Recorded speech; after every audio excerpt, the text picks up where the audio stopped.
సంపద సృష్టి జరగకపోతే సంక్షేమ కార్యక్రమాలు చేపట్టలేమని, సంపద సృష్టి పారిశ్రామికవేత్తల ద్వారానే సాధ్యమవుతుందని ఏపీ సీఎం చంద్రబాబు అన్నారు.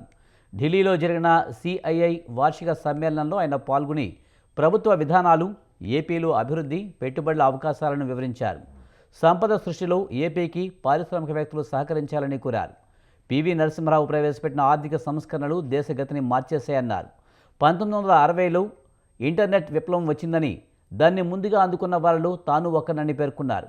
ప్రస్తుతం భారత్కు జనాభా అనుకూలత ఉందన్న చంద్రబాబు డెమోగ్రాఫిక్ డివిడెండ్ను భారత్ సరిగ్గా ఉపయోగించుకోవాలన్నారు. ప్రస్తుతం ఏఐ, క్వాంటమ్ కంప్యూటరింగ్, డ్రోన్లు కీలక పాత్ర పోషిస్తున్నాయి.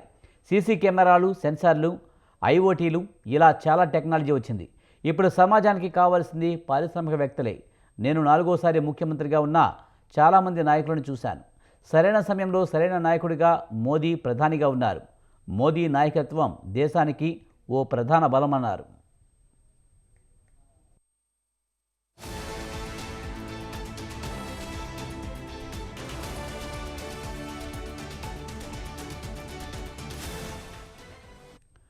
అమరావతిలో దేశంలోనే మొట్టమొదటి క్వాంటమ్ వ్యాలీని ఏర్పాటు చేస్తున్నాం.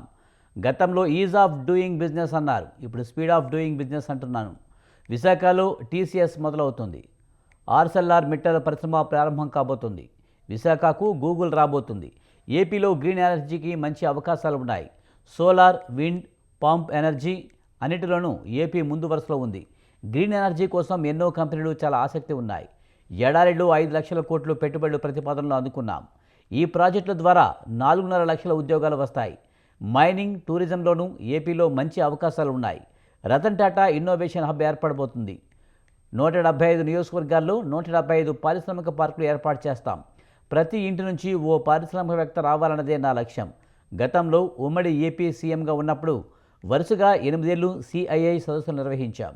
మొదటి నుంచి పారిశ్రామికవేత్తలను ప్రోత్సహిస్తూ వచ్చానని చంద్రబాబు వివరించారు.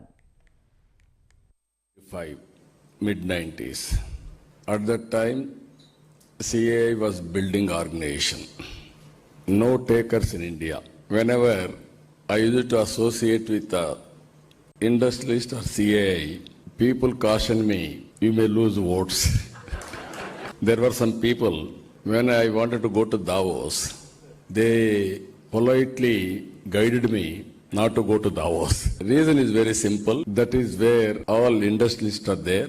You associate with them, pro-rich image will come. Poor people won't vote for you. I don't want to tell, even central leaders and also including prime ministers at that time, they never visited Davos.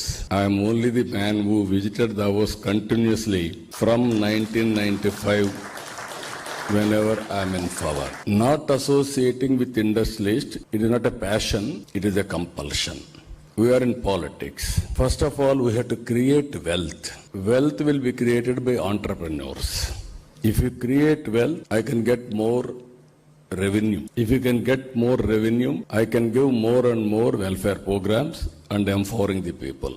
That is where I used to debate. Without wealth creation, you cannot do welfare programs. I am very happy.